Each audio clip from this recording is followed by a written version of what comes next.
Hi everyone, it's Gothic Man here. So another YouTube user has created a Gothic tag, another tag video, but I thought these questions were actually quite clever and well thought of, and that's why I'm really passionate about doing this one, because I thought the questions were quite clever. So this is the Goth tag video. So the first question is, how long have you been a goth? Well, I assume by answering this question, it more means how long have I defined myself as a goth? Because essentially, my journey to becoming a goth it was like a journey that it took my whole life to figure out, if that makes sense. And it was a slow process that took like 13 to 14 years. It was slow. But I guess I'd say I've happily called myself or defined myself as a goth for nearly 10 years now, properly to say, this is definitely me. It's been about 10 years. So, how were you introduced into goth? I was never introduced into goth because I'm from Australia and the culture wasn't really such a big thing here. It wasn't like this big craze that no one really knew about it. We only got little dribs and drabs of gothy type things in movies and stuff that was going on around us. It was not until my dad actually commented that I was trying to be gothic that I sort of went, what is this word? Why is he calling me this? Like, I didn't understand because I didn't know. And it was more the point I was already doing the gothic thing or being the gothic person, but never had a name or a place to call to define it properly. So I eventually, when I finally got the internet, started Google searching goth and the goth subculture and goth music, and it was like that was when I started to sort of, the bubbles kind of fitted, and it was kind of like, this is me, this really suits who I am as a person, and it was perfect for me. But then I joined Vampire Freaks as well, a cult called True Goth that I'm still a part of now, and I love everyone that is a part of that group. They'll always be my first family, my first gothy family, second being my YouTube family now. But yeah, that was eventually how I got introduced into goth, because it wasn't really seen or done very much. There was like dribs and drabs of gothy type people around, but nothing that I could really, warp to or define from. So, what gothic subgenre would you put yourself in? I'm not going to put myself in any subgenre because there's really no need to put yourself in a smaller bubble or to define yourself as a subgenre, because you are who you are. So you might like to dress Lolita, or you like to dress a bit steampunk or Victorian, or who cares? That's just who you are as a person. You don't need to put a label or a genre into what you just being yourself and what you enjoy. So I'm just not going to answer that one like that. What do you believe to be the basis of the Gothic subculture? Well, this is a tricky questions because everyone has different, answers for it, and everyone thinks they know the right answer for it. And when you think you know the right answer for it, you're also completely wrong. So I'm going to try and answer this the best I can.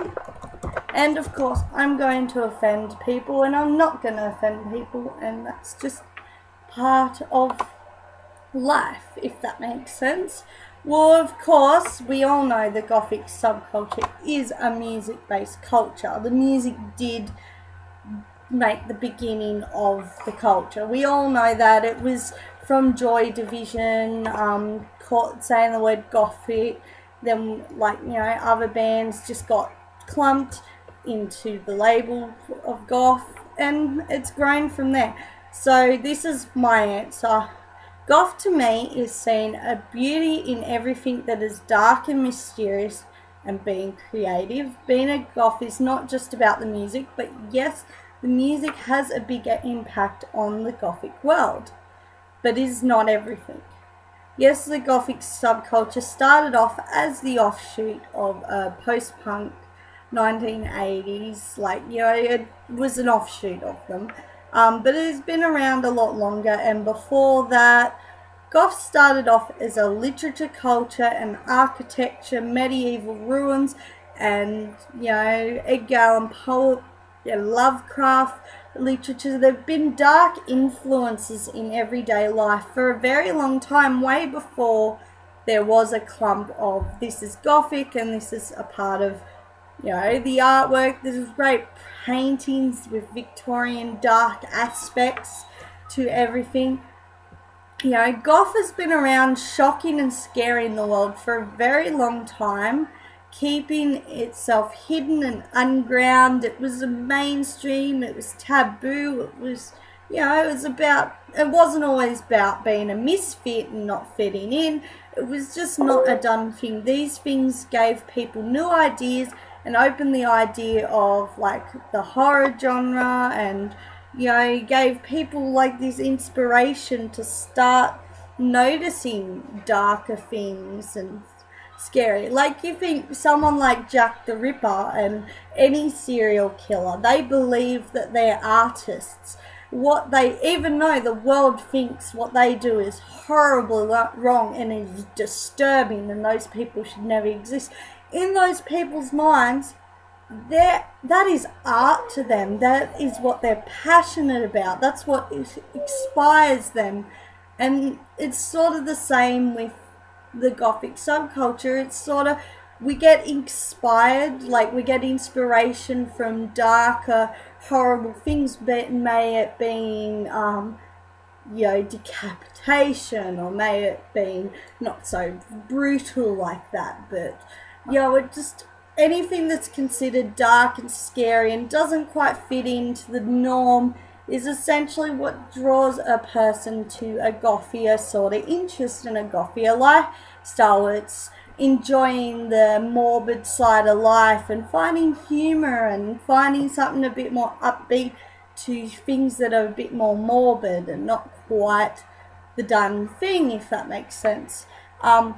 We've got great horror genre books and movies, and the art, and now the clothes and the style has been added to the gothic subculture and making it more modern and bringing it more up to speed, instead of it staying as an old-fashioned sort of out-of-date trend. We just keep growing, if that makes sense, and keeping up to date and keep moving forward, essentially. So otherwise the culture would have died out years ago if people didn't keep changing it and involving it and making it a new thing. The fashion has been, I think, a big part of the culture now, as well as the music. I think the fashion and the music come hand in hand with it, and we've always, the goths have sort of taken on different aspects from every different culture and brought them in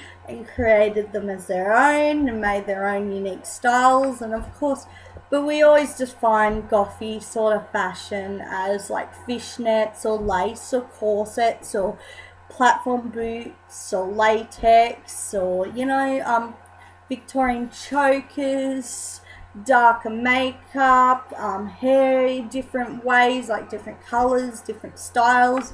It all gets clumped into that gothy little, bubble now, and it makes the culture exciting and unusual. I think it's just seeing a beauty in darker places.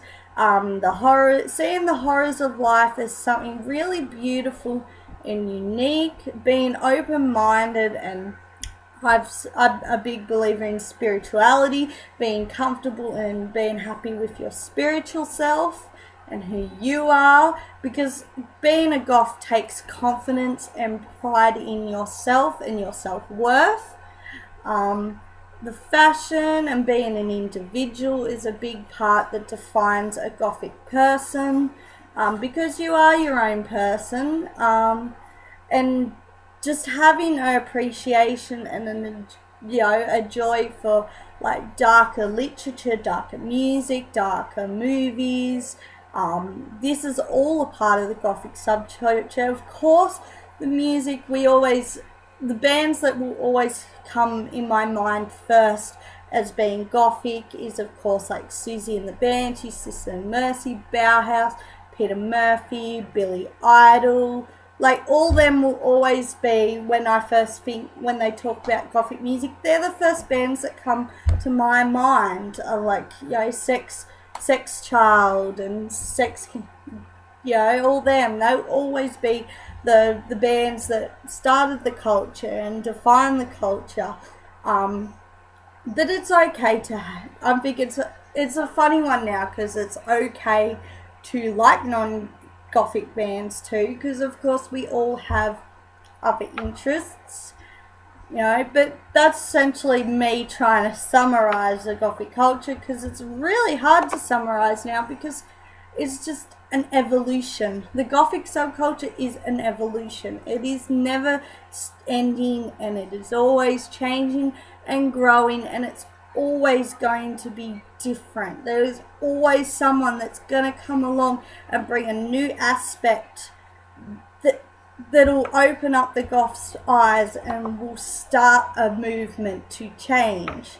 It's just, that's what life is. It's forever changing, but we will always keep the core aspects and the core grounding what we feel is Gothic to our heart, not just what what everyone else is telling us it should be, because like I said, a lot of it's changing and getting lost in translation now. So that was my best idea for explaining that. Sorry, it was a bit long. So next question, what do you dislike about being a goth? There is nothing I dislike about being a goth. Every aspect of being a goth is I love just who I am, who it's made me, the people I've met, people of the culture. Like, there is nothing I dislike. I'm a bit sad that we get the elitism in the Gothic culture. It makes me sad, but there's elitism in every culture, so you can't get away with it. I just wish that there wasn't people like that, and I do feel that the trad goths have their own little cliquey little club to them. Like, I feel sometimes that anyone that dresses trad goth, anyone that doesn't dress like a trad doesn't always necessarily get the same respect or consideration to someone that more dresses a traditional style or believes a completely traditional ideas. So that's really the only things I'm a bit disappointed about the Gothic subculture, that sort of not everyone can come along and get along. It's never going to happen. Not everyone can like each other. But I think it's kind of hard to judge when you got to look at yourself in the mirror first and think, I'm already strange. Everyone already thinks I'm weird and what I do is not right. I shouldn't judge other people that are expressing themselves in a weird and different way that in my mind is not quite the done thing. But it's just having that reflection on yourself and going, hang on, not everyone accepts me. Why should I judge this person and not accept them just because of my opinion on them? So that's just what I think. What do your parents think of it? My parents don't really care. I've never had really the bad parental thing. My Aboriginal uncle used to joke every Christmas that I was looking like a witch and stuff, but I got a giggle out of that. That's my uncle for me. Like, my dad had little snippets of snappy times where he wasn't really impressed by some of the things. Like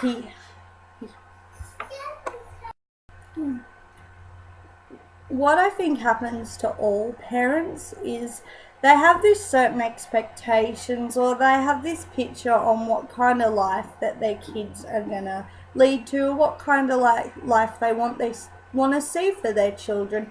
And of course, kids never live up to that expectation, because we are our own people and we do follow our own life paths, and it doesn't always end up leading to what our parents have planned for us. I'm just thankful I've got pretty easygoing parents that never had set in stone that I had to do this, I had to be a teacher, I had to go to college. They never had those expectations for me.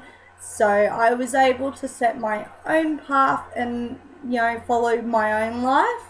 And I'm thankful for my parents. I love my parents. Yes, my dad wasn't always cool with the gothy thing. He never was. But my mum, she was never cool with the tattoo thing, but everything else, nah, she doesn't care. But yeah, I love my parents, and I've got a great relationship with them now. Like, yes, my dad upset me when I was a teenager. Some of the comments or some of the things he used to joke about what I would wear or how I looked would upset me and get me down at the time. But it hasn't affected my relationship with my parents. I still love them and they still love me. And they're proud of my life and what I've decided for myself. So yeah, I've got a fantastic parent relationship. Eyebrows or, drawn on eyebrows. Eyebrows for me, all natural. I haven't done anything with them. I do enjoy seeing well done drawn on eyebrows like Sebastian Columbine and Kinney Magnet from Alternative Drug. I think they look fantastic when they're done right and done properly. But just me personally, I like my natural eyebrows. So I'm never going to shave them off, and I never plan to. What are my favourite bands? So since this is a Goth tag, I'm just gonna go with my favourite Gothy bands. So the bands that I go back to is Type O Negative, Peter Murphy, Sisters of Mercy, The Cure, Nick Cave's and the Bad Seeds, Susie and the Banshees, Christian Death, and yeah, they're based on Billy Idol as well. I listen to quite often. They're sort of the ones that I rotate around and listen to a lot more than all the other gothy sort of bands. They're sort of my favourites. I was brought up on, rock influences, so my gothy influences is more rocky goth influence. So I like the 80s goth rock music. So number 9, your opinion on Marilyn Manson. Isn't this funny? Every time you enter in the gothic culture or the gothic scene, there's always comments about Marilyn Manson. You can't get away from it. It's really bizarre. There are goths, like from my experience with the culture, there are goths that think Marilyn Manson is only gothic music, and if you don't listen to him, forget about it. You're not included. There are goths that believe you listen to Marilyn Manson, you are not at all a goth, and you should just go away, and it's a baby bat thing, where there's this new generation of goths that go, it's okay to like Marilyn Manson, it's okay to listen to his music, and it's okay to listen to proper goth music as well. It's okay. So it's just this complete somersault. You can't win either way with Marilyn Manson. You get frowned upon if you don't listen to him. You get frowned upon if you do listen to him, or you just can't win with Marilyn Manson. You just can't win. Personally, me, never got hooked on him. Never liked him.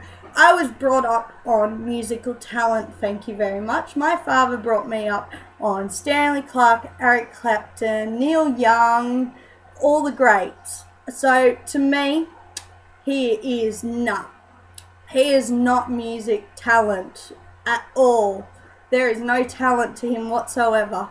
But that's just because I was brought up on proper musical talent with instruments. I play guitar, I play piano, I'm a musician. So to me, there is not as much talent as you would think there, really.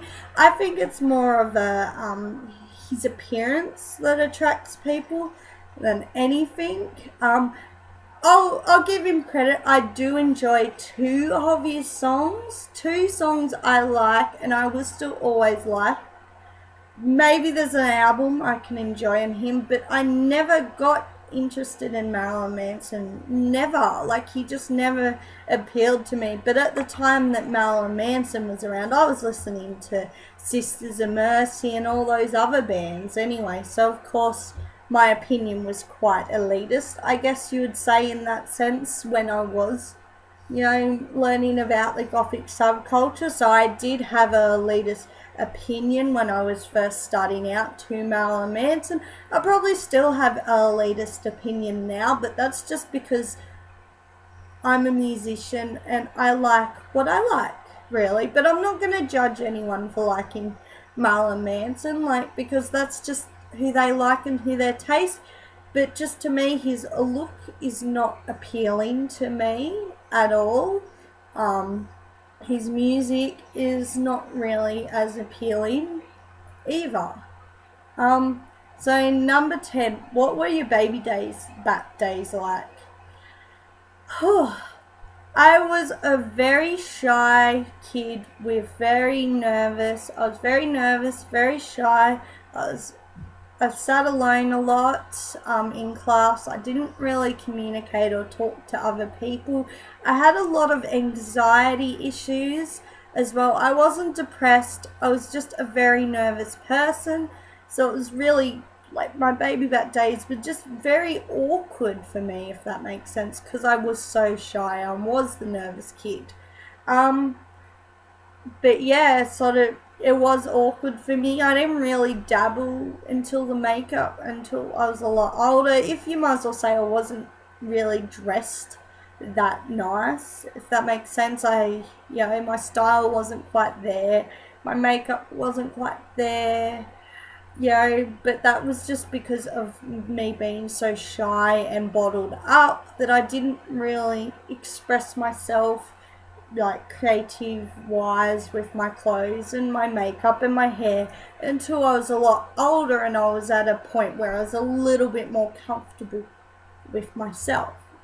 And this was the 10 questions to the Goth TAG video. Thank you for watching. Sorry if I've made this super long, but I felt that the answers needed to be super long, if that makes sense. I hope everyone feels the need to do this tag. If not, thank you for watching.